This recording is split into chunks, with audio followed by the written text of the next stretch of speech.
Hello friends, स्वागत है आप सभी का सी बिबिकल आर्ट्स क्लास में। 2020 में जो भूगोल का पेपर हुआ था, इस पेपर को पूरा मैंने सॉल्व कर दिया है। अच्छे तरीके से मैं आपको समझाने वाला हूं।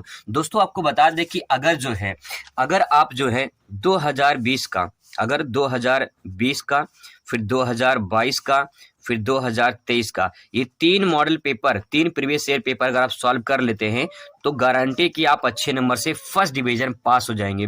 2020 से क्यों मैं बता रहा हूं? क्योंकि 2020 से ही एनसीईआरटी लागू है। एनसीईआरटी जो है ये लागू है, ठीक है। तो 2020 में, अब यहाँ पे 21 में नहीं लिखा है क्योंकि 21 में लोग प्रमोट हुए थे, 21 में पेपर नहीं हुआ था, तो इसलिए तीन पेपर आपके पास ये है।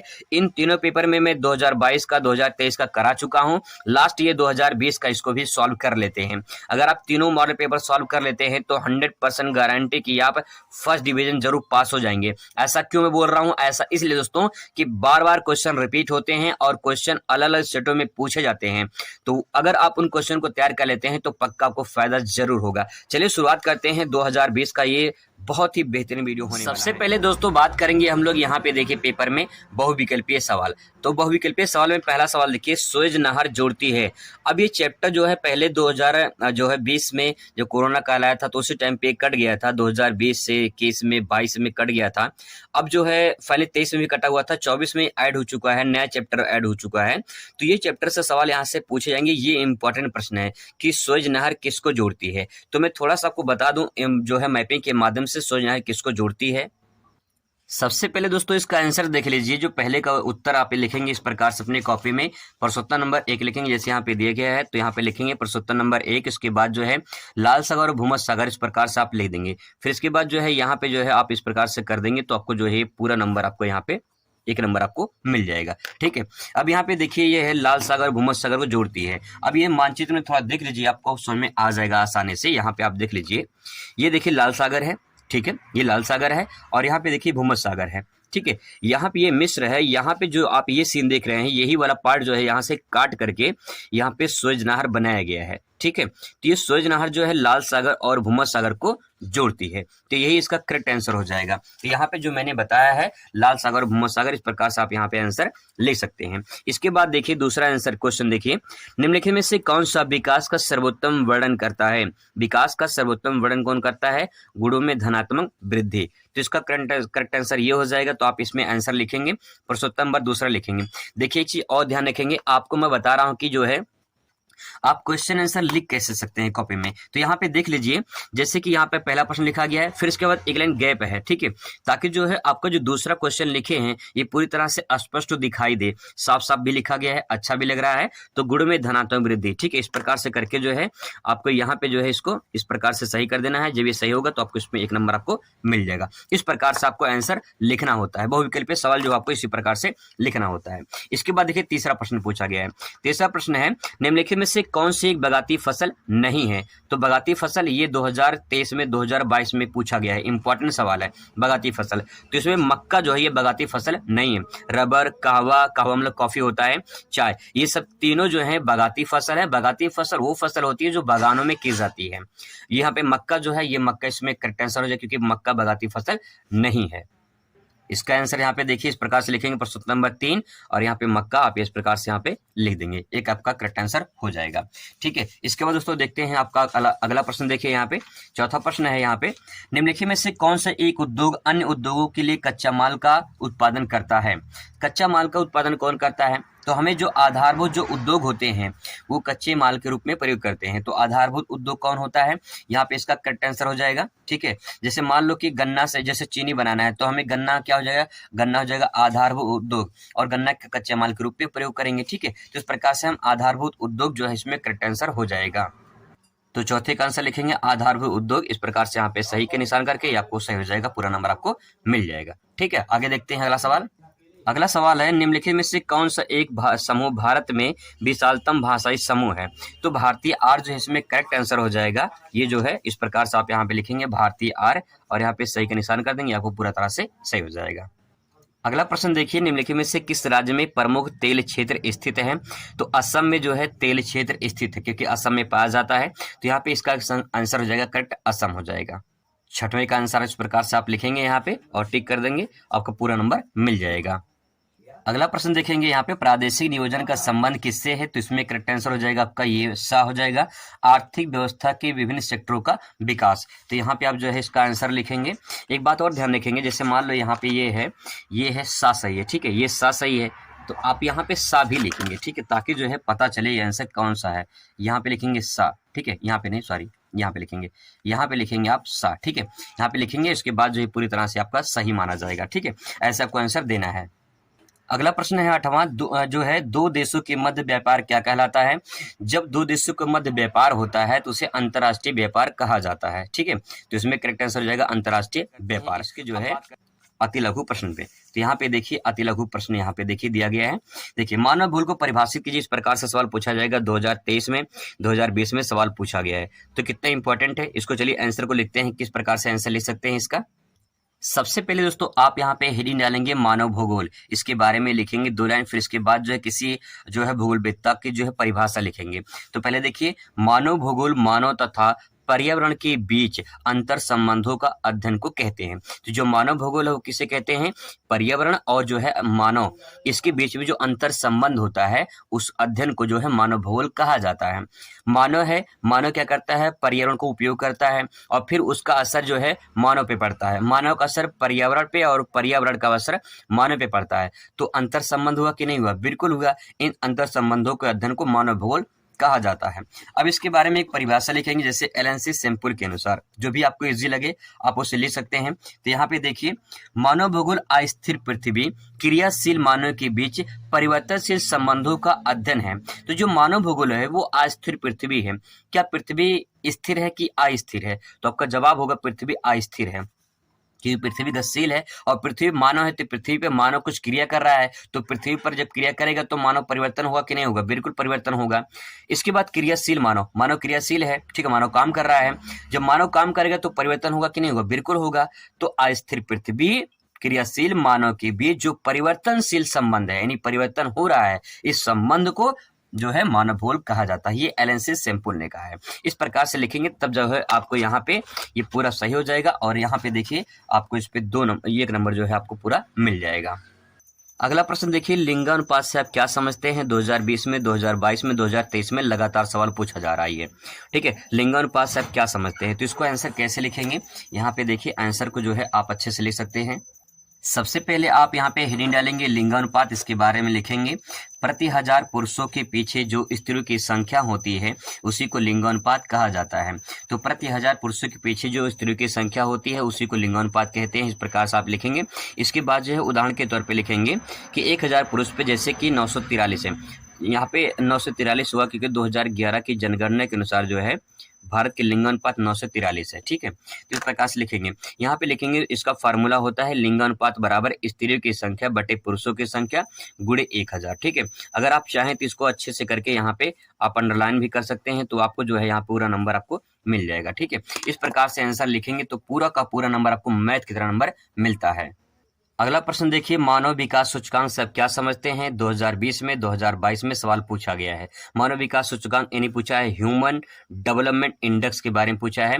मानव विकास सूचकांक क्या होता है, इसको आंसर को समझते हैं। तो देखिए 11 नंबर यहाँ पे लिखेंगे, क्वेश्चन नंबर प्रश्नोत्तर नंबर 11, फिर एक लाइन छोड़ देंगे ताकि ये स्पष्ट दिखाई दे और अच्छा भी लगे और आपको पूरा नंबर इसमें मिलेगा, ठीक है। इस प्रकार से लिखेंगे। मानव विकास सूचकांक मानव विकास को मापने की एक छोटी सी इकाई मानी जाती है तथा मानव का शिक्षा स्वास्थ्य का उपयोग भी मापा जाता है। इसे एचडीआई के नाम से भी जाना जाता है। तो इस प्रकार से आप लिखेंगे कि यहाँ पे देखिए कितना पूछा है, जितना पूछेगा उतना ही लिखेंगे। यहाँ पे 1 नंबर में पूछा है तो अगर आप इतना लिख देंगे तो पूरा नंबर आपको जो इस पे यहाँ पे 1 नंबर आपको इस पे मिल जाएगा, क्योंकि आपने सही लिखा है। इसमें होता क्या है, जो एचडीआई होता है ये मानव विकास, मानव कितना विकास कर चुका है उसको मापते हैं, ठीक है। यहाँ पे स्वास्थ्य भी नापा जाता है कि मानव कितना स्वस्थ है। आज की डेट में बहुत सारे प्रदूषण फैल रहे हैं, तो उसकी वजह से मानव जो है कहें कि आप दिल्ली को देख लीजिए, दिल्ली में तो स्कूल वगैरह बंद हो जाते हैं, है ना, तो समस्या बहुत ज्यादा है। इस प्रकार से देख सकते हैं। तो शिक्षा में मानव कितनी प्रगति कर चुका है, कितनी साक्षरता दर बढ़ चुकी है, कितनी कम हुई है, किस राज्य में कम हुई है, किस राज्य में ज्यादा हुई है। तो इस प्रकार से मानव विकास को मापा जाता है। इसे एचडीआई के नाम से जाना जाता है। एचडीआई मतलब ह्यूमन डेवलपमेंट इंडेक्स के नाम से जाना जाता है। अगला सवाल है चतुर्थक सेवाओं का वर्णन कीजिए। तो चतुर्थक सेवाएं क्या है, 1 नंबर में सवाल पूछा है, इसका भी आंसर देख लीजिए। यहाँ पे इसका आंसर देखिए, यहाँ पे लिखेंगे आप 75 नंबर। देखिए एक चीज और ध्यान रखेंगे, यहाँ पे जब ये आंसर लिखा गया है तो इसके बाद देखिए यहाँ पे 2 लाइन का गैप है, ताकि जो ये आंसर अलग जो है पूरी तरह से दिखे और जो है आपका कोई भी नंबर यहाँ पे कटे ना, ये बहुत बड़ी चीज होती है। कुछ लोग ऐसे होते हैं जो उसी में सटा के लिख देते हैं, पता नहीं चलता है। एग्जामिनर इतना फास्ट कॉपी चेक करते हैं कि आपको पता भी नहीं है, तो इसीलिए जो है थोड़ा सा एक गैप करके लिखेंगे, अच्छा लिखेंगे तो आपको अच्छा दिखेगा और अच्छा नंबर भी मिलेगा। इस प्रकार से लिखना चाहिए। तो यहाँ पे चतुर्थक सेवा में देखिए क्या लिख सकते हैं, चतुर्थक क्रियाकलाप सेवा क्षेत्र के ही विकसित रूप है। यानी जो तृतीय क्षेत्र है, तृतीय क्षेत्र को सेवा क्षेत्र के नाम से जाना जाता है और उसी तृतीय क्षेत्र को विकसित कर दिया गया है तो उसे चतुर्थक सेवा के रूप में जाना जाता है। इसके अंतर्गत अनुसंधान मतलब शोध होता है, अन्वेषण यानी खोज, सूचना तकनीकी, विश्वविद्यालय शिक्षक, चिकित्सक, वकालत आदि आते हैं। किस प्रकार से आप इसको आंसर लिख सकते हैं, आपको यहाँ पे 1 नंबर आपको आसानी से मिल जाएगा। चतुर्थक सेवा किसे कहते हैं, यही आपको इसमें बताना होता है। अगला पॉइंट आप ये दे सकते हैं, आप यहाँ पे भारत के 2 जूट उत्पादक राज्यों के नाम लिखिए। तो भारत में 2 जूट उत्पादक राज्य कौन से हैं, उनके बारे में बताना है। देखिए 2 जूट बताना है तो यहाँ पे आधा नंबर तब जाके पूरा आपको 1 नंबर मिलेगा। तो आपको 2 राज्य बताने हैं, ठीक है। 2 राज्य कौन कौन से हैं इसको भी देख लेते हैं, कौन कौन से राज्य यहाँ पे आप लिख सकते हैं। देखिए आपका यहाँ पे पश्चिम बंगाल हो जाएगा, असम हो जाएगा, बिहार भी ले सकते हैं। तो ये 2 जूट पहले इस प्रकार से, ठीक है। तो यहाँ पे जो है आप यहाँ पहला नंबर, यहाँ पे दूसरा नंबर, आप सिर्फ 2 ही, पहला और दूसरा लिख देंगे तभी जो है आपका आंसर करेक्ट माना जाएगा, ये पूरी तरह से सही माना जाएगा, ठीक है। इस प्रकार से आंसर लिखना होता है। अगला प्रश्न यहाँ पे देख लीजिए, भारत के पूर्वी तट पर स्थित 2 पत्तन बंदरगाहों के नाम बताना है। तो पूर्वी तट पे स्थित 2 पत्तन के नाम बताना है। अब यहाँ पे देखिए सबसे पहले आप मानचित्र देख लीजिए, ये भारत का मानचित्र है, ठीक है। ये जो है आपका जोन जो बनेगा, जो दिशा बनेगा, ये बनेगा पश्चिम, ठीक है, पश्चिम दिशा बनेगा। और जो ये बनेगा आपका पूर्व दिशा बनेगा, ठीक है। यहाँ पे एक सवाल क्या पूछा है कि पूर्वी तट पर, ठीक है। तो पूर्वी तट क्या हो जाएगा, ये हो जाएगा। तट मतलब किनारा होता है, यहाँ पे समुद्र है, ठीक है, ये समुद्र है। तो समुद्र के तट पे, पूर्वी तट पे जो बंदरगाह है उसका नाम बताना है, ठीक है। तो यहाँ पे देखिए पश्चिम बंगाल में कोलकाता यहाँ पे हो जाएगा, यहीं पे हल्दिया भी है, ठीक है। ये विशाखापट्टनम भी है, यहाँ पे ये पड़ता आंध्र प्रदेश में, और यहीं पे जो है उड़ीसा में जो है पारादीप है। तो 2 बताना है, तो 2 आपको आंसर लिखना है। तो 2 आंसर आप इस प्रकार से लिख सकते हैं। सबसे पहले आप हेडिंग डालेंगे भारत के पूर्वी तट पर स्थित 2 जो है बंदरगाह, इसके बारे में देखिए। पहले यहाँ पे लिखे विशाखापट्टनम आंध्र प्रदेश में है, ठीक है। पारादीप कहाँ पे, उड़ीसा में है। तो इस प्रकार से जो है अगर आप आंसर देते हैं तो पूरा नंबर मिलेगा। यही सही तरीका होता है कॉपी लिखने का। बहुत सारे लोग होते हैं कॉपी लिखते हैं लेकिन कॉपी लिखने का तरीका नहीं पता होता अच्छे तरीके से। तो इसीलिए अगर आप कॉपी इस प्रकार से लिखेंगे, देखिए यहाँ पे लिखा है प्रश्नोत्तर नंबर 14, फिर हेडिंग डाला गया है, अंडरलाइन किया गया है, स्पष्ट दिख रहा है, साफ दिख रहा है, अच्छा लिखा गया है, तो पूरा नंबर जरूर मिलेगा। इस प्रकार से लिखेंगे आप। इसके बाद अगला प्रश्न देखिए, यहाँ पे अगला प्रश्न है सड़क परिवहन के 2 लाभ बताना है। 2 लाभ बताना है, 1 नंबर आपको मिलेगा। तो इसको आंसर लिखिए। अब यहाँ पे दे सकते हैं आपके अगले प्रश्न के बाद जो गैप यहाँ पे दे सकते, 2 लाइन गैप है, इसके बाद आसानी से जो है एक टीचर को समझ में आ जाए कि यहाँ पे जो है ये प्रश्न नंबर अलग है। अब 2 लाभ बताना है इसमें। तो देखिए यहाँ पे सड़क परिवहन के क्या लाभ है। सड़क परिवहन घर घर पहुंचाने वाला सबसे सस्ता एवं सुलभ साधन माना जाता है। सही बात है। जो सड़क परिवहन है आपके घर से, जैसे मान लो कोई सऊदीया से आता है तो सऊदीया से आएगा, दिल्ली या लखनऊ में उतर जाएगा, फिर घर तक तो जहाज नहीं पहुंचाएगा ना। तो सड़क परिवहन क्या होता है, सड़क परिवहन भाई घर घर पहुंचाता है। तो पहला पॉइंट ये हो जाएगा, ठीक है। दूसरा देखिए, सड़क परिवहन के द्वारा व्यापारों में तीव्र गति से वृद्धि हुई है। अगर मान लो कोई वस्तु आसानी से किसी दूसरे स्थान पर लेकर जाना है, आसानी से लेकर जा सकते हैं, ठीक है। तो यहाँ पे सड़क परिवहन के इस प्रकार से 2 लाभ आसानी से आप लिख सकते हैं।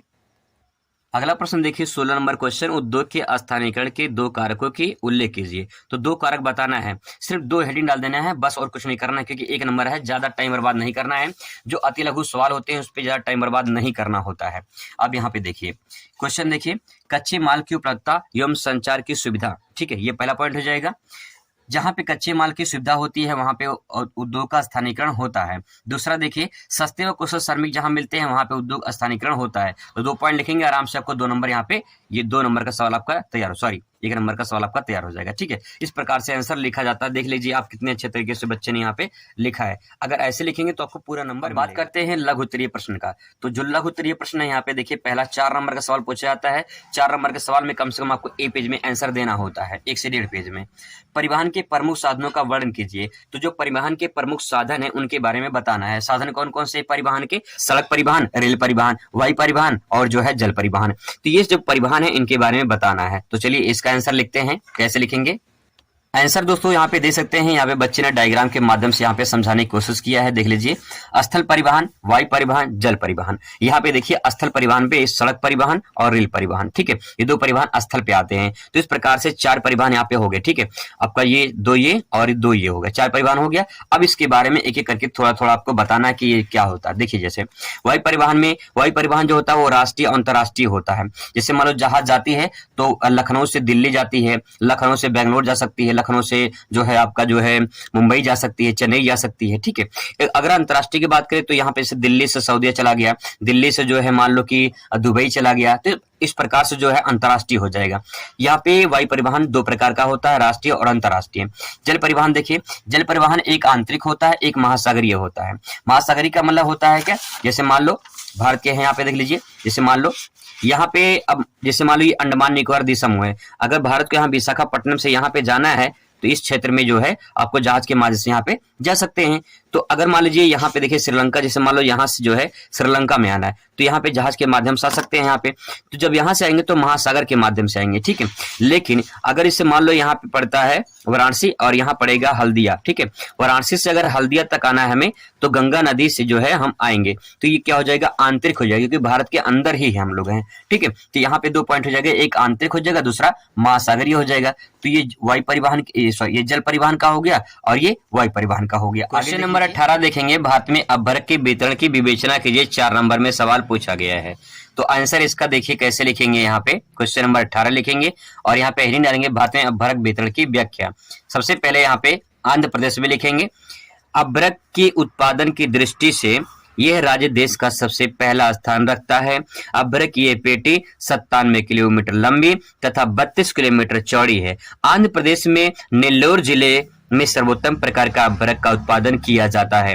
इस प्रकार से अगर आप लिख सकते हैं तो लिख सकते हैं, नहीं तो आपको इतना डिटेल में, जैसे यहाँ पे 97 किलोमीटर लंबी, 32 किलोमीटर चौड़ी, ये लिखने की जरूरत नहीं है। अगर आपको याद नहीं है कोई दिक्कत नहीं है, अगर आपको याद है तो अच्छे से लिख सकते हैं, कोई दिक्कत नहीं है। इसके बाद दूसरा राज्य लिखेंगे, यहाँ पे लिखेंगे यहाँ पे राजस्थान के बारे में। तो यहाँ पे देखिए, राजस्थान अपभ्रक उत्पादन की दृष्टि से भारत में 3रा स्थान रखता है।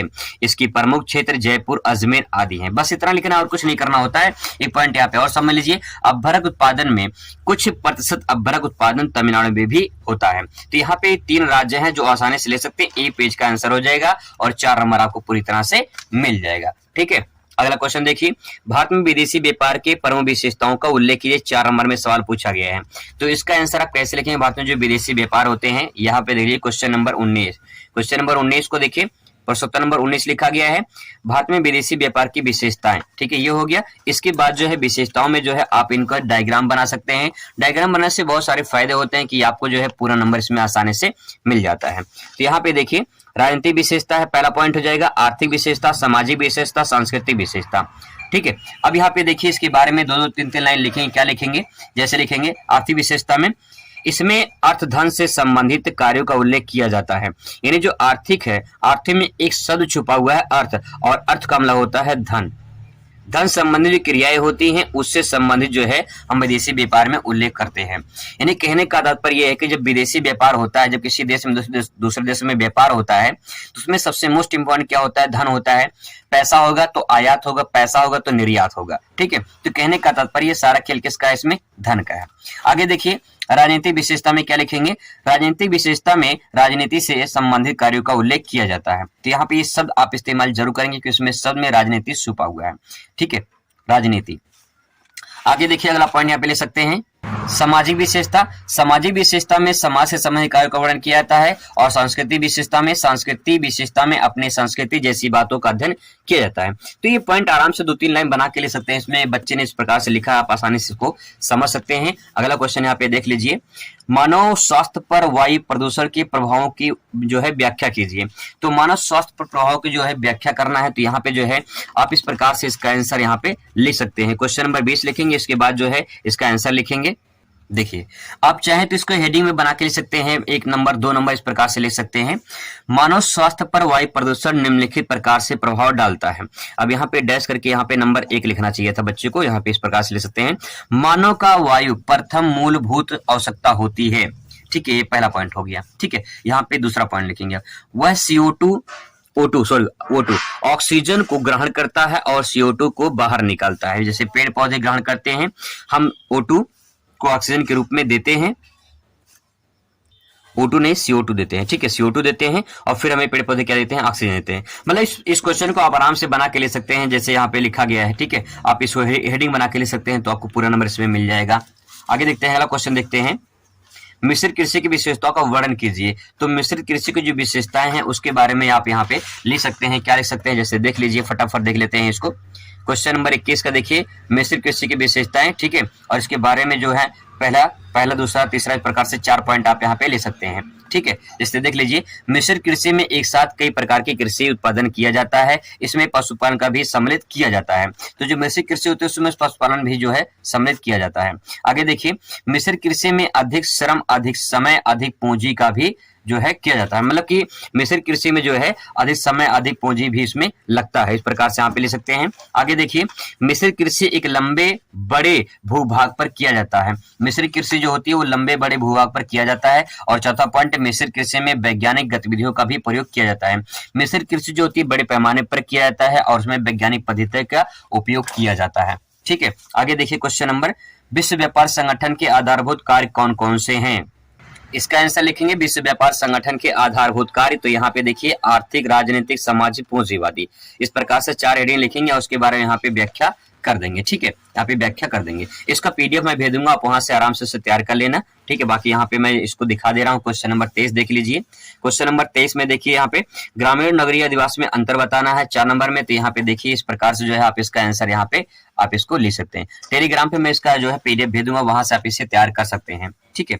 आगे देखिए, क्वेश्चन नंबर यहाँ पे जो है अगला यहाँ पे देख लेते हैं। क्वेश्चन नंबर 24 है, अंतरराष्ट्रीय व्यापार के आर्थिक महत्व का वर्णन कीजिए। तो क्वेश्चन नंबर चौथा जो इसका है यहाँ पे देख लीजिए, फटाफट देख लेते हैं, टाइम बर्बाद नहीं करते हैं। तो देखिए, अंतरराष्ट्रीय व्यापार के आर्थिक महत्व में जो है आप 3-4 पॉइंट यहाँ पे आराम से, जैसे यहाँ पे लिखा गया है, इसको आप आराम से लिख सकते हैं। इसके बाद आता है आपका विस्तृत उत्तरीय प्रश्न। इसमें जो है आपको 2 क्वेश्चन लिखना होता है। इसमें कम से कम 6 नंबर का सवाल होता है, कम से कम आपको 2.5 से 3 पेज में लिखना होता है। तो यहाँ पे देखिए, विस्तृत उत्तरीय प्रश्न यहाँ पे लिखा गया है और यहाँ पे डायग्राम मैपिंग का भी प्रयोग करना बहुत इंपॉर्टेंट होता है, ठीक है। इस प्रकार से देखिए, यहाँ पे आंसर लिखा गया है और फिर इसकी व्याख्या भी की गई है। यहाँ पे देख लीजिए, अच्छे से यहाँ पे बच्चे ने जो है यहाँ पे लिखा है, ठीक है, विथ डायग्राम के माध्यम से अच्छे से यहाँ पे प्रेजेंट किया है। यहाँ पे 3 से 4 पेज में जो बच्चे ने आंसर दिया है। इसके बाद क्वेश्चन नंबर आपका आता है अगला 26 नंबर क्वेश्चन, सूती वस्त्र उद्योग के स्थानीयकरण के जो है इसके कारकों के बारे में बताना है। तो यहाँ पे देख लीजिए, यहाँ पे विथ डायग्राम के माध्यम से जो है यहाँ पे लिखा गया है। इसके बाद इनकी व्याख्या की गई है, ठीक है, व्याख्या की गई है और व्याख्या करने के बाद जो यहाँ पे कम से कम 2.5 पेज में इन्होंने बच्चे ने यहाँ पे लिखा है, ठीक है। तो आप इसे आसानी से ले सकते हैं। इसके बाद आपका आता है यहाँ पे मानचित्र कार्य। मानचित्र कार्य मैं आपको अलग से करवा दूंगा, विश्व और संसार का दोनों आता है, इसमें कोई आपको दिक्कत नहीं होगी, 10 नंबर आपका ये फिक्स हो जाएगा। अब यहाँ पे 2022 का सॉल्व करेंगे, फिर इसके बाद 2020 का भी सॉल्व कर लेंगे। ये 3 मॉडल पेपर हैं, ठीक है, ये 3 मॉडल पेपर जो है आप यहाँ पे दे सकते हैं। ये 3 मॉडल पेपर आपका यहाँ पे है, 2020 का है, 2022 का है, 2023 का है। ये तीनों मॉडल पेपर अगर आप सॉल्व कर लेते हैं तो बहुत अच्छा खासा आपको नंबर मिल जाएगा, क्योंकि हर साल क्वेश्चन रिपीट होते हैं। दोस्तों, जिसमें क्वेश्चन पूछे जाते हैं यहाँ पे देखिए, बहुविकल्पीय, अति लघु उत्तरीय, लघु उत्तरीय और इसके बाद दीर्घ उत्तरीय प्रश्न पूछा जाता है। लघु उत्तरीय जो रहता है, इसमें लघु उत्तरीय की बात करें तो यहाँ पे आप दे सकते हैं, इसको 50 शब्दों में लिखना होता है और दीर्घ उत्तरीय जो है 150 शब्दों में लिखना होता है और अति लघु 20 शब्दों में लिखना होता है। तो यहाँ पे अगर 20 शब्द की बात करें तो 20 शब्द का मतलब 4 से 5 लाइन, और 50 शब्दों का बात करें मतलब कि जो है कम से कम 8 से 10 लाइन, और 150 शब्दों में कम से कम 2.5 पेज में तो आपको इसका आंसर लिखना ही होता है। तो अगर आप इस प्रकार से आंसर लिखेंगे तो आपको पूरा नंबर मिलेगा। चलिए शुरुआत करते हैं। यहाँ पे बहुविकल्पीय प्रश्न दिया गया है। सबसे पहले देखिए, प्रश्न यहाँ पे दिया गया है, निम्नलिखित में से कौन सा एक मानव भूगोल का उपागम नहीं है। तो इसमें करेक्ट आंसर जो है मात्रात्मक क्रांति हो जाएगा। तो यहाँ पे देखिए, आपको यहाँ पे जो आंसर लिखा गया है, आपको इस प्रकार से आंसर नहीं लिखना है, मतलब कि ये क्वेश्चन नहीं लिखना है, बस आपको आंसर लिखना रहेगा। इसके बाद यहाँ पे ऐसे करके आपको टिक कर देना है, तो मात्रात्मक क्रांति जो है इसका करेक्ट आंसर हो जाएगा, ठीक है। इसके बाद दूसरा क्वेश्चन देखते हैं। दूसरा क्वेश्चन देखिए, निम्नलिखित में से कौन सी बागाती फसल है। तो बागाती फसल वो होती है जो बागानों में की जाती है, तो रबड़ इसमें करेक्ट आंसर हो जाएगा। तो बागाती फसल में क्या हो जाएगा, रबड़ हो जाएगा, और इस प्रकार से आपको यहाँ पे करके उस पर टिक कर देना है। इस प्रकार से अगर आंसर देते हैं तो आपका करेक्ट आंसर माना जाता है। अगला प्रश्न यहाँ पे देखिए, तीसरा प्रश्न है, निम्नलिखित में से किस राज्य में प्रमुख तेल क्षेत्र स्थित है? तो सभी जानते हैं इसमें असम जो है करेक्ट आंसर हो जाएगा। तो यहाँ पे देखिए निम्नलिखित में से कौन सा प्रमुख तेल क्षेत्र है, तो यहाँ पे असम इसका करेक्ट आंसर हो जाएगा। आपको पेपर में जो है ये क्वेश्चन नहीं लिखना पड़ेगा, सीधा आंसर लिखेंगे।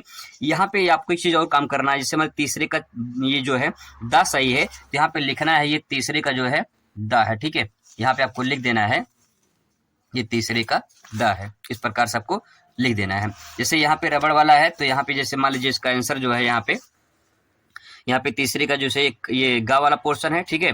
तो यहाँ पे जो है ये सा वाला पोर्शन है, तो यहाँ पे जो है आपको यहाँ पे सा से लिख देना है। इसके बाद ये करेक्ट आंसर हो जाएगा, ठीक है। और उसके बाद कुछ नहीं करना होता है। इसके बाद दोस्तों आप यहाँ पे देखिए अगला सवाल है चौथा, यहाँ पे देखिए निम्नलिखित में से पत्तन में कौन सा पूर्वी तट पर स्थित है? तो पत्तन का मतलब होता है जो समुद्र तट पे जो बंदरगाह होते हैं उन्हीं को पत्तन के नाम से जाना जाता है। तो पूर्वी तट पे तूतीकोरिन है, ये तमिलनाडु में पड़ता है। तो यहाँ पे जो है इसका करेक्ट आंसर क्या हो जाएगा, यहाँ पे आप दे सकते हैं तूतीकोरिन जो है इसका करेक्ट आंसर हो जाएगा। यहाँ पे आप जो है इस प्रकार से करके यहाँ पे आंसर टिक कर देंगे, ठीक है। अगला सवाल पूछा है कि मोंटेवीडियो राजधानी नगर है, तो मोंटेवीडियो की राजधानी किसकी है? तो यहाँ पे आंसर हो जाएगी उरुग्वे की है। उरुग्वे की राजधानी क्या है? मोंटेवीडियो है। चिली की राजधानी सैंटियागो है, वेनेजुएला की काराकस है और पेरू की राजधानी लीमा है। तो उरुग्वे की राजधानी क्या है? मोंटेवीडियो। तो इसका करंट आंसर क्या हो जाएगा? उरुग्वे हो जाएगा। तो इस प्रकार से आप लिख के यहाँ पे जो इसको टिक कर देंगे ये आपका करेक्ट आंसर हो जाएगा। छठवां सवाल देखिए, निम्नलिखित में से कौन सा स्थान सूती वस्त्र उद्योग के लिए प्रसिद्ध है? तो सूती वस्त्र उद्योग के लिए मैनचेस्टर प्रसिद्ध है। ये मैनचेस्टर कहाँ पे है? लंदन में, यानी ग्रेट ब्रिटेन में जो है। तो इसका करेक्ट आंसर हो जाएगा यहाँ पे मैनचेस्टर। तो यहाँ पे इस प्रकार से टिक कर देंगे, आपका आंसर करेक्ट हो जाएगा। अगला सवाल यहाँ पे देखिए, निम्नलिखित में से किसकी जनसंख्या सबसे अधिक है? तो इन ऑप्शन में से बताना है। तो इनमें देखा जाए तो संयुक्त राज्य अमेरिका सबसे अधिक है। अगर यहाँ पे चीन होता तो चीन का आंसर होता, अगर भारत होता तो भारत का आंसर होता। तो इसमें से जो है तीसरे नंबर पे आता है आपका संयुक्त राज्य अमेरिका। पहले पे चीन, दूसरे पे भारत, तीसरे पे संयुक्त राज्य अमेरिका आता है। तो करेक्ट आंसर क्या हो जाएगा इसमें? संयुक्त राज्य अमेरिका यहाँ पे करेक्ट आंसर आपका हो जाएगा। इसके बाद तो अगला सवाल है यहाँ पे देखिए, सड़क के किनारे विकसित मानव बस्तियां क्या होती है? सड़क जो होता है ऐसे होता है, तो सड़क किनारे जो बसी होती है उसको क्या कहते हैं? रेखी, क्योंकि सड़क होती है रेखे में होता है। तो यहाँ पे करेक्ट आंसर क्या हो जाएगा? रेखी हो जाएगा। तो यहाँ पे आप इसका आंसर लिखेंगे जो है। इसके बाद दोस्तों पूछा गया है अति लघु उत्तरीय प्रश्न में, देखिए यहाँ पे शुरुआत करते हैं। मानव भूगोल के अध्ययन के किन्हीं दो उपागमों को बताइए। तो इसमें दो उपागम पूछा है, 1 नंबर आपको प्लस 1 नंबर, यानी दो उपागम के लिए 2 नंबर मिलेगा। तो इसका आंसर कैसे लिखेंगे? देखिए यहाँ पे लिखेंगे प्रश्नोत्तर नंबर 9, क्योंकि यहाँ प्रश्नोत्तर नंबर कितना है? 9 है, ठीक है। इसके बाद यहाँ पे पहला उपागम, दूसरा उपागम, इसको करेक्ट जब करेंगे एग्जामिनर इसको चेक करेंगे तो आपको जो है इस पे आपको 2 नंबर आपको यहाँ पे दे देंगे। इस प्रकार से जो है आपको यहाँ पे आंसर लिखना होता है। अभी देखिए इसके बाद अगला सवाल है, जनसंख्या घनत्व से आप क्या समझते हैं? 2 नंबर का सवाल पूछा गया, जनसंख्या घनत्व से आप क्या समझते हैं? तो इसका आंसर देखिए यहाँ पे दोस्तों सबसे पहले जनसंख्या घनत्व हेडिंग डालेंगे और यहाँ पे देखिए प्रश्नोत्तर नंबर ये 10 है, ठीक है। तो यहाँ पे जो है यहाँ पे मैंने 10 लिखा गया है और यहाँ पे जनसंख्या घनत्व हेडिंग डालेंगे। इसके बाद जो है यहाँ पे अंडरलाइन कर देंगे और उसके बाद यहाँ पे लिखेंगे आंसर। प्रतिशत होगा प्रति 1000 वर्ग किलोमीटर पे निवास करने वाले व्यक्तियों की संख्या को जनसंख्या घनत्व कहा जाता है। इसका आंसर इस प्रकार से होगा कि प्रति 1000 वर्ग किलोमीटर पे निवास करने वाले व्यक्तियों की संख्या को जनसंख्या घनत्व कहा जाता है। ये नहीं रहेगा, यहाँ पे मिस्टेक हो गया है। तो प्रति 1000 वर्ग किलोमीटर पे निवास करने वाले व्यक्तियों की संख्या को जनसंख्या घनत्व कहते हैं। इसका फार्मूला लिखेंगे, जनसंख्या घनत्व बराबर जनसंख्या बटे क्षेत्रफल। अब जो है इसको आप अंडरलाइन भी कर सकते हैं, तो ये जो है आपका एक कोटेशन का काम करेगा और इस प्रकार से आपको पूरा का पूरा 2 नंबर आपको इस पे जो है आराम से एग्जामिनर 2 नंबर आप इसको दे देगा, ठीक है। पर ध्यान रखें कोई गलती उलती ना हो, जैसे यहाँ पे गलती हुई है तो गलती ना हो, आपको पूरा नंबर इस प्रकार से मिल जाएगा। अगला सवाल देखिए, लिंगानुपात को परिभाषित कीजिए। 2020 में, 2022 में, 2023 में लगातार सवाल पूछा जा रहा है कि लिंगानुपात क्या होता है, इसको परिभाषित करिए। 2 नंबर का सवाल यहाँ पे पूछा गया है, तो इसका आंसर कैसे लिखेंगे? यहाँ पे देखिए क्वेश्चन नंबर जो है, क्वेश्चन नंबर यहाँ पे 11 है, ठीक है। देखिए क्वेश्चन नंबर 11 यहाँ पे अंडरलाइन किया गया है, अच्छे से लिखा गया है, एक लाइन यहाँ गैप कर दिया गया है ताकि ये अच्छा दिखे, साफ सुथरा दिखे और दिक्कत ना हो, आपको पूरा नंबर इसमें मिल जाए। लिंगानुपात यहाँ पे हेडिंग डालेंगे, लिखेंगे प्रति 1000 पुरुषों के पीछे महिलाओं की संख्या को लिंगानुपात कहते हैं। यानी जो प्रति 1000 पुरुषों पे महिलाओं की संख्या को देखा जाता है, जितनी महिलाएं होती हैं प्रति 1000 पुरुषों पे, उससे महिलाओं की उसे लिंगानुपात कहा जाता है। उदाहरण के तौर पे आप यहाँ पे दे सकते हैं 1000 पुरुष पे जो है 943 महिलाएं हैं। तो यहाँ पे 2011 की जनगणना के अनुसार देखा जाए तो 1000 पुरुषों पे 943 महिलाएं यहाँ पे दिया गया है।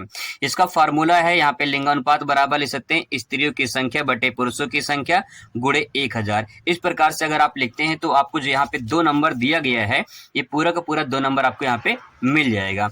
अब देखिए अगला क्वेश्चन नंबर 12 दे सकते हैं बागाती कृषि के किन्हीं 2 विशेषताओं का उल्लेख कीजिए।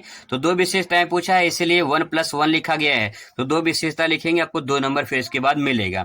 तो देखिए क्वेश्चन नंबर 12 यहाँ पे लिखेंगे, इसके बाद बागाती कृषि की 2 विशेषताएं। यही सही तरीका होता है लिखने के लिए। अगर आप इस प्रकार से लिखते हैं तो आपको पूरा नंबर मिलेगा। 2 विशेषताओं में पहले क्या लिखेंगे, बागाती कृषि में अधिक श्रम, अधिक समय, अधिक पूंजी की जो है अधिकाधिक आवश्यकता मानी जाती है। अर्थात हम ये कह सकते हैं कि अधिक श्रम लगती है और अधिक पूंजी लगती है। तो पहला पॉइंट ये हो जाएगा। दूसरा पॉइंट में क्या लिखेंगे, बागाती कृषि के अंतर्गत केला, नारियल, रबड़ आदि आते हैं। इसमें वैज्ञानिक पद्धति की आवश्यकता भी मानी जाती है। मतलब ये कि बागाती कृषि में कौन कौन से फसल आते हैं तो फसल का नाम लिखा गया है और इसमें वैज्ञानिक पद्धति से कृषि की जाती है। तो उसकी क्या होगी, 2 विशेषताएं होगी। इस प्रकार से लिखेंगे, आपको 2 नंबर एग्जामिनर पूरा यहाँ पे दे देगा। अगला क्वेश्चन देखिए 13 नंबर, भारत में कोयला उत्पादक किन्हीं 2 प्रमुख क्षेत्रों का नाम लिखिए। 1+1 लिखा गया है, 2 क्षेत्र बताना है। तो इसका आंसर कैसे लिखेंगे, क्वेश्चन नंबर 13 का आंसर यहाँ पे देखिए हेडिंग डालेंगे भारत का प्रमुख कोयला उत्पादक 2 क्षेत्र। 2 क्षेत्र में डायरेक्ट आप नाम ले सकते हैं, यहाँ पे डिटेल में लिखने की जरूरत नहीं है, लेकिन यहाँ पे डिटेल में लिखा गया है भारत में प्रमुख कोयला उत्पादक क्षेत्र झारखंड का झरिया है जो अधिक प्रसिद्ध माना जाता है। तो झारखंड का झरिया कोयला के लिए प्रसिद्ध है। इसके बाद आता है भारत में दूसरा सबसे बड़ा प्रमुख राज्य पश्चिम बंगाल में है रानीगंज। तो यहाँ पे झारखंड का झरिया और पश्चिम बंगाल में रानीगंज, ये 2 महत्वपूर्ण क्षेत्र हैं जहाँ पे कोयला उत्पादक सर्वाधिक होता है। अगला सवाल देखिए यहाँ पे प्राकृतिक पर्यावरण की व्याख्या कीजिए। 2 नंबर का सवाल पूछा गया है। प्राकृतिक पर्यावरण में क्या लिखेंगे, क्वेश्चन नंबर 14 लिखेंगे।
दोस्तों यहाँ पे आप देख सकते हैं मानचित्रकार यहाँ पे दिया गया भारत के दिए गए रेखा मानचित्र में उपर्युक्त चिन्हों द्वारा निम्नलिखित को दर्शाइए तथा नाम भी लिखिए। आधा नंबर लिखने का और आधा नंबर सही स्थान दर्शाने का, तब जाके 1 नंबर आपको मिलता है। ये 5 सवाल इस प्रकार से पूछे जाते हैं। कैसे भरना है आइए इसको समझते हैं। मानचित्र सही तरीके से भरा कैसे जाता है।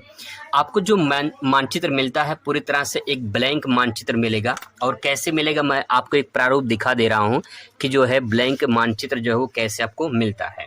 यहाँ पे आप देख सकते हैं ये 2020 का बोर्ड का पेपर का जो है एक मानचित्र है। यहाँ पे 2020 का देख सकते हैं। यहाँ पे आपको ऊपर जो है रोल नंबर लिखना रहता है और यहाँ पे इस प्रकार से एक ब्लैंक मैप होता है। आप यहाँ पे देख सकते हैं इस प्रकार से।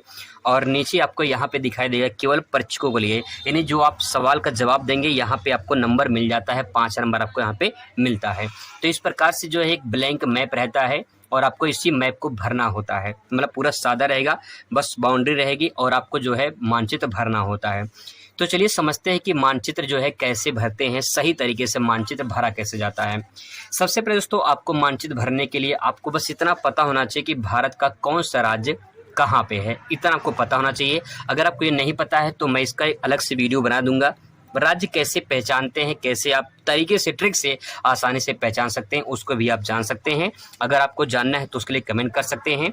चलिए आज को भरते हैं। यहाँ पे भारत का जो रेखा मानचित्र है, संसार का भी पूछता है तो आज भारत का हम लोग कवर करेंगे। अगले वीडियो में संसार का भी मैं बताऊंगा कैसे मानचित्र भरे जा सकते हैं। दोस्तों क्वेश्चन नंबर 25 है। क्वेश्चन नंबर 25 से पहला सवाल पूछा है सर्वाधिक जनसंख्या घनत्व वाला राज्य कौन सा है। तो भारत का सर्वाधिक जनसंख्या घनत्व वाला राज्य कौन सा है, बिहार है। और इस बिहार को जो है आपको देखिए सही नाम दर्शाने का और सही नाम लिखने का, ठीक है, सही जगह दर्शाने का, सही नाम लिखने का, तब जाके आपको मिलता है 1 नंबर। अगर आप गलत दर्शा देंगे तो हो सकता है कि आपको नंबर ना मिल पाए। तो देखिए यहाँ पे सबसे पहले आपको स्टेट पता होना चाहिए कौन सा स्टेट कहाँ पे है। देखिए यहाँ पे है यूपी, ठीक है, ये यूपी है और यूपी के जस्ट बगल में बिहार है। तो बिहार आप यहाँ पे ले सकते हैं, यहाँ पे ले सकते हैं आप बिहार, ठीक है, बिहार लिख देंगे। लेकिन यहाँ पे काम और करेंगे सही लोकेशन दर्शाने के लिए। इसके बाद जो है क्वेश्चन नंबर 25 का पहला है, तो यहाँ पे क्वेश्चन नंबर 25 का पहला यहाँ पे आपको लिखना पड़ेगा। 25 का पहला इस प्रकार से आपको लिखना पड़ेगा। क्वेश्चन नंबर 25 का ये पहला हो गया, बिहार हो गया, और आपको यहाँ पे दर्शा देना है कि ये है बिहार हो गया, ठीक है। बस और आपको कुछ नहीं करना, इतना काम आपका हो गया, 1 नंबर आपको मिल गया। अगला सवाल यहाँ पे है सर्वाधिक जनसंख्या वाला राज्य कौन सा है। आप सभी को पता है सर्वाधिक जनसंख्या वाला राज्य यूपी है। तो देखिए ये बिहार है, बिहार के जस्ट बगल में यहाँ पे यूपी है। तो आपको यहाँ पे क्या भर देना है, यहाँ पे भर देना है यूपी। और यहाँ पे क्वेश्चन नंबर आपको जरूर डालना है। क्वेश्चन नंबर 25 का दूसरा है, तो 25 का आपको दूसरा यहाँ पे लिख देना है। क्वेश्चन नंबर ये 25 का दूसरा है, ठीक है। बस आपका एक काम हो गया, 2 नंबर आपके यहाँ पे आसानी से मिल गया। ऐसे ही मानचित्र भरा जाता है। अगर आप इस तरह से भरेंगे तो कभी आपको दिक्कत नहीं होगी और पूरा का पूरा नंबर आपको मिलेगा। सवाल नंबर अगला देखते हैं। सवाल नंबर अगला देख लीजिए यहाँ पे, सर्वाधिक साक्षरता वाला राज्य कौन सा है। सर्वाधिक साक्षरता वाला राज्य है केरल। तो यहाँ पे जो है इसका जवाब केरल हो जाएगा। तो चलिए केरल भरते हैं। केरल भरने के लिए आपको आना है नीचे, क्योंकि केरल जो है वो नीचे है, ठीक है। यहाँ पे इस साइड जो है, यहाँ पे जो है आपको केरल मिलेगा और इस साइड जो है आपको यहाँ पे जो है, यहाँ पे तमिलनाडु और इस साइड केरल है। तो यहाँ पे जो है मैं यहाँ पे लिख दे रहा हूँ केरल, ठीक है। यहाँ पे मैं लिख रहा हूँ केरल। और क्वेश्चन नंबर ये 25 का तीसरा है, तो मैं यहाँ पे लिख दूंगा 25 का ये तीसरा, 25 का तीसरा। बस आपको इतना ही करना है। 25 का तीसरा हो गया, तीसरा प्रश्न का जवाब यहाँ पे हो गया, ठीक है। अब बात करते हैं अगले प्रश्न की। अगला प्रश्न यहाँ पे दिया गया है सर्वाधिक मानव विकास सूचकांक वाला राज्य कौन सा है। तो इसका भी जवाब केरल ही होगा। और इसका जवाब केरल के लिए आपको जब इस प्रकार से 2 नंबर, मतलब कि 2 प्रश्न का उत्तर एक ही आ जाए तो कुछ करना नहीं, बस आपको यही प्रश्न नंबर लिख देना है। ये 25 मैं यहाँ लिख रहा हूँ, तो 25 का जो है ये 25 का चौथा भी लिख दूंगा, क्योंकि इसका आंसर एक ही होगा, ठीक है। तो यहाँ पे अलग भी लिख सकते हैं सर्वाधिक जो, लेकिन सर्वाधिक पूछा है तो सर्वाधिक केरल में ही है, तो सर्वाधिक केरल हो जाएगा, ठीक है। तो यहाँ पे जवाब क्या हो जाएगा, 25 का चौथा। बस और कुछ नहीं करना है, जवाब दोनों का एक ही हो जाएगा, ठीक है। अगला प्रश्न है उत्तर प्रदेश की एक राजधानी नगर लिखिए। तो उत्तर प्रदेश की राजधानी सभी जानते हैं। तो यहाँ पे देखिए यूपी है और यूपी की राजधानी लखनऊ। तो यहाँ पे जो है अगर आप बाहर लिख रहे हैं तो यहाँ पे एरो बना देंगे। इसके बाद जो यहाँ पे लिख देंगे लखनऊ, और क्वेश्चन नंबर कौन सा है 25 का 5वां, तो 25 का 5वां जो है आप यहाँ पे लिख देंगे। इस प्रकार से पता चल जाए कि आपने पांचों सवाल का जवाब दे दिया है। इसी प्रकार से दोस्तों भारत का मैप भरा जाता है। अगर आप इस प्रकार से भरेंगे तो आपको दिक्कत परेशानी नहीं होगी। अब देखिए ये 2000 मैं दिखा दे रहा हूँ 2023 का है। अब 2022 का भी देख लीजिए, ये देख सकते हैं 2022 का पेपर भी सॉल्व कर लेते हैं मानचित्र का। यहाँ पे दोस्तों पहला क्वेश्चन पूछा क्षेत्रफल की दृष्टि से सबसे बड़ा राज्य कौन सा है। तो क्षेत्रफल की दृष्टि से सबसे बड़ा राज्य कौन सा हो जाएगा, राजस्थान, सभी को पता है।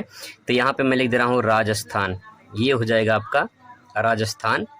और यहाँ पे क्वेश्चन नंबर देखिए 25 का पहला है, तो 25 का पहला मैं यहाँ लिख दे रहा हूँ 25 का ये पहला, ठीक है।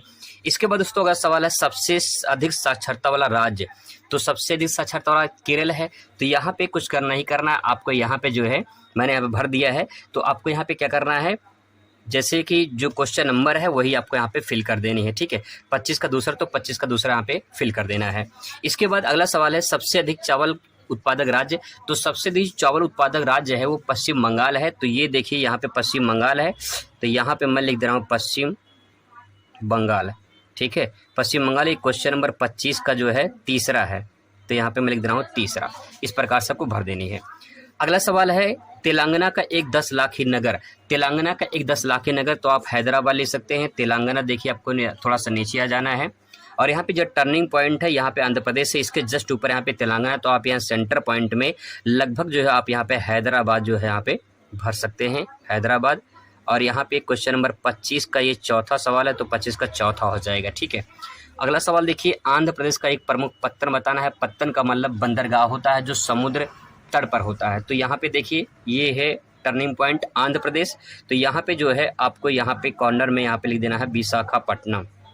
विशाखापट्टनम जो है ये हो जाएगा आपका, विशाखापट्टनम जो है आंध्र प्रदेश में है। तो ये क्वेश्चन नंबर 25 का हो जाएगा 5वां।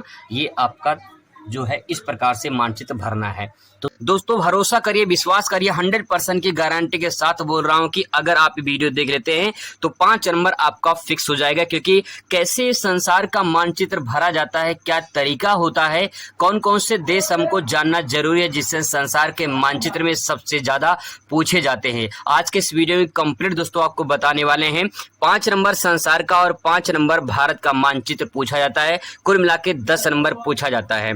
70 में से आपका जो है 10 नंबर का मानचित्र, यानी जो है आपका 10 नंबर का मानचित्र पूछा जाता है। 60 नंबर का आपका जो है थ्योरी होगा। तो 10 नंबर आपका जो मानचित्र है वो आपका पक्का गारंटी दोस्तों फिक्स करवा देंगे।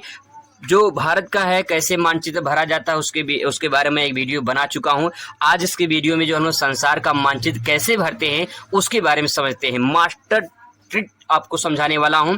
2022 का 2023 का प्रारूप देखेंगे। इस पेपर में कौन कौन से सवाल पूछे गए थे पहले उनको कवर करेंगे, फिर इसके बाद कुछ इंपॉर्टेंट जानकारी आपको बताएंगे। चलिए शुरुआत करते हैं आज का ये वीडियो। तो शुरुआत करते हैं सबसे पहले 2020 का जो मानचित्र पूछा गया था और इसके बाद 2023 का जो मानचित्र जो पेपर आया था उसके भी बारे में चर्चा करेंगे। तो पहले 2022 का देख लेते हैं। 22 में जो संसार का मानचित्र पूछा गया था वो यहाँ पे पहले इसको कवर करते हैं। तो दोस्तों यहाँ पे आप देख सकते हैं, यहाँ पे दिया गया है संसार के मानचित्र के बारे में चर्चा की गई है। यहाँ पे कहा है कि विश्व के दिए गए रेखा मानचित्र में, यानी दोस्तों आपको विश्व का मानचित्र दिया जाएगा। आपको घबराना नहीं है, परेशान नहीं होना है। आपको रेखा मानचित्र मिलेगा विश्व का, भारत का भी मिलेगा। और कहा गया है इसमें कि उपर्युक्त चिन्हों द्वारा निम्नलिखित दर्शाइए और उनका नाम भी लिखिए। देखिए आपको दर्शाना है, सही जगह और सही नाम लिखना है। सही नाम दर्शाने का आधा नंबर, सही जगह दर्शाने का आधा नंबर, तब जाके आपको पूरा 1 नंबर मिलेगा। तो बहुत ही इंपॉर्टेंट है, आपका 10 नंबर फिक्स हो जाएगा। चलिए शुरुआत करते हैं। पहला पॉइंट यहाँ पे है, विश्व में सबसे अधिक मानव विकास सूचकांक वाला देश कौन सा है। तो इसको मानचित्र में कैसे भरेंगे, मैंने एक मानचित्र यहाँ बना लिया है जिसको आपको अच्छे से मैं समझाने की कोशिश करूंगा। तो दोस्तों देखते हैं कि जो है नॉर्वे संसार में कहाँ है। ये कुछ छोटा सा मैंने प्रारूप जो है संसार का बना लिया है, कुछ इस प्रकार से संसार दिखाई देगा। तो चलिए शुरुआत करते हैं, समझते हैं। यहाँ पे देखिए दोस्तों, अगर बताएं कि यहाँ पे नॉर्वे कहाँ पे है तो आप यहाँ पे आएंगे तो आपको एक पहचान बता दूं कि नॉर्वे कहाँ पे है। ये देखिए है यूरोप महाद्वीप, ठीक है। और नॉर्वे जो है वो यूरोप महाद्वीप में आता है, ठीक है। यूरोप महाद्वीप में नॉर्वे आता है। अब यहाँ पे दोस्तों ये टर्निंग पॉइंट आप देख रहे हैं, जब संसार का मैप आपको मिलेगा तो ये जो टर्निंग पॉइंट है ये वाला, यहीं पे जो है आपका नॉर्वे है, लेकिन इसमें जो है आपको यहाँ पे दिखाई देंगे 3 देश। यहाँ पे दोस्तों अगर मैं बांट दूँ इस प्रकार से, तो यहाँ पे आपको बांटना नहीं रहेगा, ठीक है, आपको बांटना नहीं रहेगा, आपको इसे दिखाई देगा लगभग इस प्रकार से। तो जो ये ऊपर वाला पार्ट है यहीं पे नॉर्वे है, ठीक है, ऊपर वाला पार्ट है ये नॉर्वे है, और जो नीचे वाला है ये वाला ये स्वीडन है, ठीक है। बस हमको नॉर्वे चाहिए तो यहाँ पे नॉर्वे भर देंगे। और इसके बाद दोस्तों आपको एक काम और करना है, काम ये करना है कि यहाँ पे 26 का क्वेश्चन नंबर फर्स्ट है, तो आपको इसको जरूर लिखना है। तो आपको यहाँ लिखना है ये 26 का फर्स्ट है, ताकि पता चले कि कौन सा क्वेश्चन नंबर का आपने आंसर लिखा है। अब दोस्तों आपने सही जगह भर दिया है, सही नाम भर दिया है और क्वेश्चन नंबर भर दिया, तो अब आपका यहाँ पे 1 नंबर यहाँ पे कंप्लीट हो जाता है। आपको दोस्तों ऐसे ही जो है मानचित्र भरना होगा, यही सही तरीका है। अब यहाँ पे चीज और ध्यान में रखेंगे, जैसे मान लो यहाँ पे जगह नहीं है, तो मैंने यहाँ पे देखिए एरो बनाया है, तो आपको इस प्रकार से एरो बना देना है। अगर एरो नहीं बनाएंगे तो अगर यहाँ भर देंगे, एरो नहीं बनाएंगे तो गलत हो जाएगा। एरो जरूर बनाएंगे ताकि लगे कि भाई यहाँ पे जगह नहीं थी, यहाँ पे भरा गया है। अब दोस्तों बात करते हैं दूसरे क्वेश्चन की। दूसरा क्वेश्चन यहाँ पे पूछा है, विश्व का तीसरा सबसे बड़ा जनसंख्या वाला देश कौन सा है? तो विश्व का सबसे बड़ा तीसरा जनसंख्या वाला देश यूएसए है, यूनाइटेड स्टेट ऑफ अमेरिका यानी संयुक्त राज्य अमेरिका। पहले पे चीन है, दूसरे पे भारत है, तीसरे पे संयुक्त राज्य अमेरिका है। हालांकि अब देखा जाए भारत पहले नंबर पे आ चुका जनसंख्या में, ये बहुत बड़ी कारनामा हुई है। अब दोस्तों यहाँ पे यूएसए देखना है, तो यूएसए कहाँ पहचान है इसकी, कहाँ भरेंगे?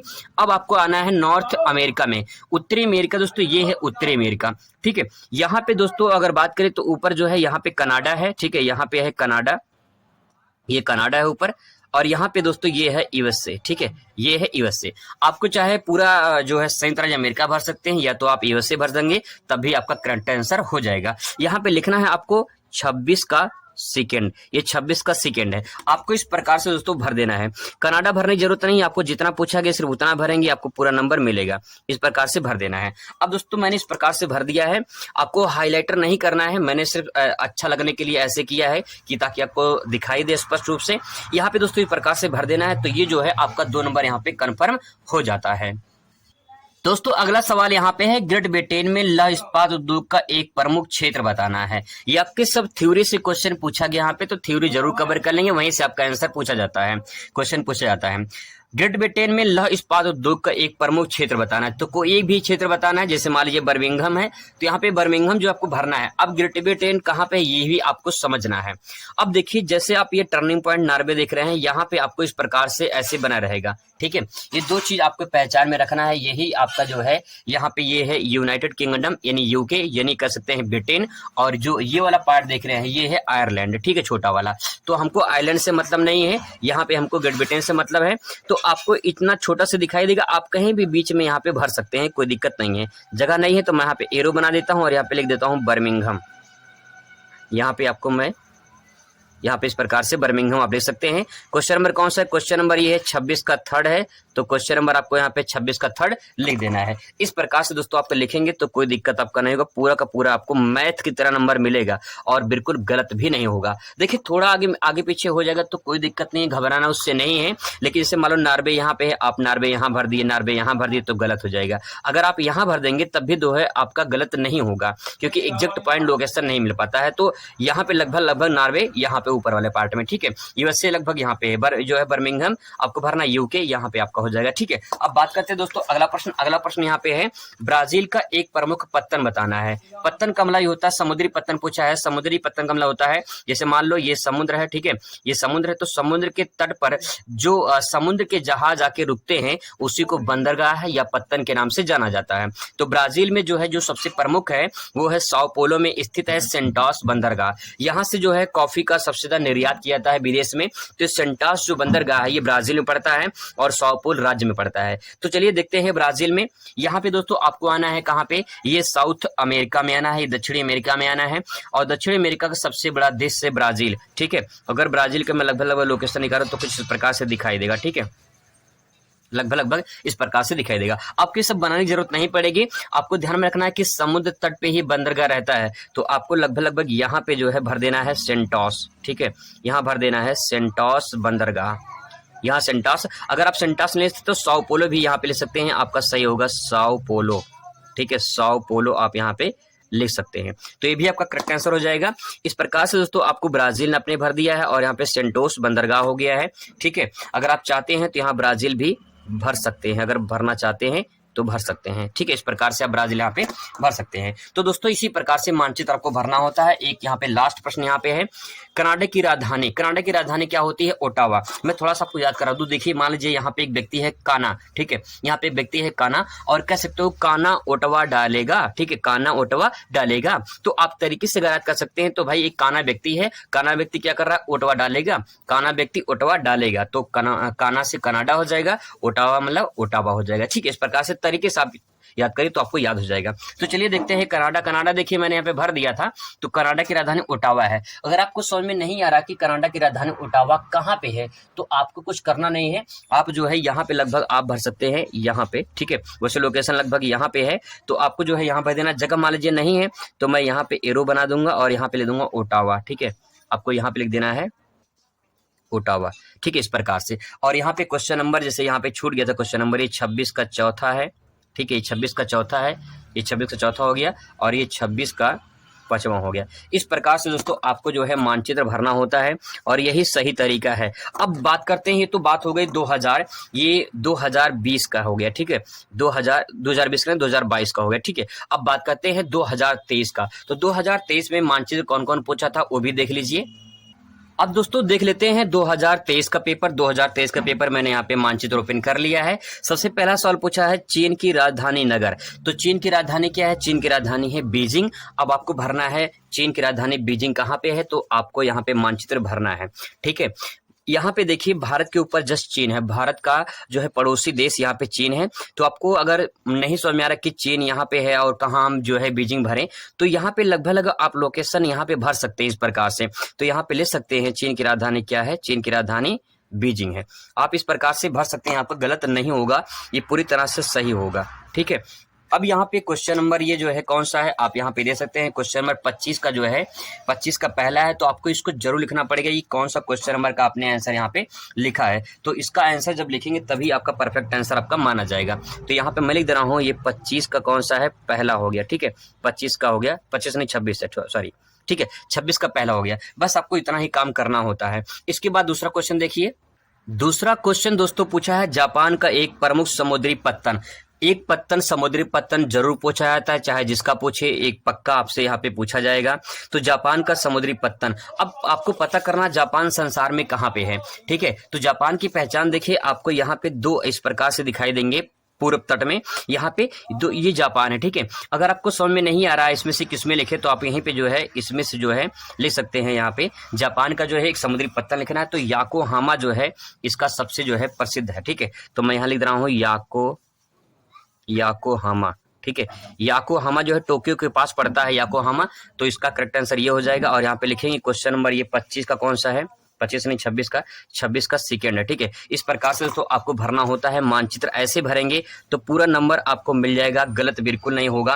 क्वेश्चन नंबर अगला देख लीजिए। क्वेश्चन अगला है दक्षिणी अमेरिका की एक प्रमुख नदी पूछा है। तो दक्षिणी अमेरिका में अगर देखा जाए तो दक्षिणी अमेरिका यहाँ पे मैं दिखा दूं, ये है दक्षिणी अमेरिका। और दक्षिणी अमेरिका में ब्राजील में जो नदी सबसे बड़ी जो प्रमुख नदी है वो अमेजन नदी, आपने सुना होगा अमेजन नदी के बारे में। तो दक्षिणी अमेरिका में अमेजन नदी है, तो यहाँ पे भरेंगे, लेकिन यहाँ पे जगह नहीं, दूसरा मानचित्र ले लेते हैं।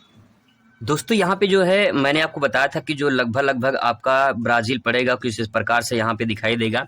ठीक है, और आपको इस प्रकार से यहाँ पे इस प्रकार से ऐसे नदी की तरह बना देना है और यहाँ पे लिख देना है ऐसे करके अमेजन नदी। ठीक है, बस और कुछ नहीं करना है, यहाँ पे लिख देना है अमेजन नदी हो जाएगा। ठीक है, अमेजन नदी हो जाएगा। और इसके बाद क्वेश्चन नंबर कौन सा पूछा है, क्वेश्चन नंबर आप यहाँ पे दे सकते हैं, ये है थर्ड क्वेश्चन नंबर। ठीक है, तो ये क्वेश्चन नंबर 26 का थर्ड हो जाएगा। इस प्रकार से आपको मानचित्र यहाँ पे इस प्रकार से भरना होता है। तो दोस्तों यही तरीका है, बस आपको इतना पता होना चाहिए कौन सा राज्य कौन सा देश कहाँ पे है, तो आपको आसानी से समझ में आ जाएगा। इसके बाद दोस्तों अगला क्वेश्चन यहाँ पे है संयुक्त राज्य अमेरिका की राजधानी नगर पूछा है। तो संयुक्त राज्य अमेरिका की राजधानी, अब देखिए ये आपको आना है नॉर्थ अमेरिका में। हम लोग पिछली बार चर्चा कर चुके थे कि यहाँ पे है यूएसए। ठीक है, यूएसए है। अब देखिए मैं आपको थोड़ा याद करा दूं, यहाँ पे यूएसए को आप ऊषा पढ़ सकते हैं कि नहीं पढ़ सकते हैं, बिल्कुल पढ़ सकते हैं, ऊषा पढ़ सकते हैं।